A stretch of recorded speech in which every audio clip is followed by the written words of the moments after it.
પછી આવતો તો ક્યાં ગ્રાહક ને આવે રસ્તામાં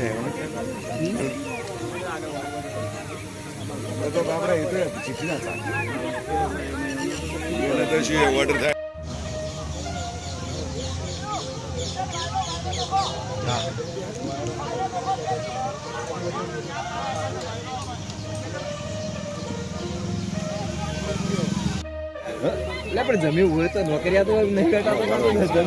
જમીન એવું ને તમારા કાકાને નહીં બિલકુલ નથી 3 પાસે કે બોર બધાની જગ્યાએ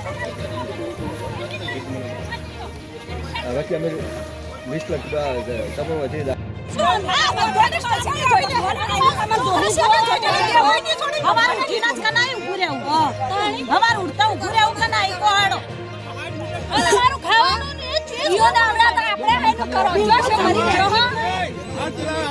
બધા રહેવા દે તું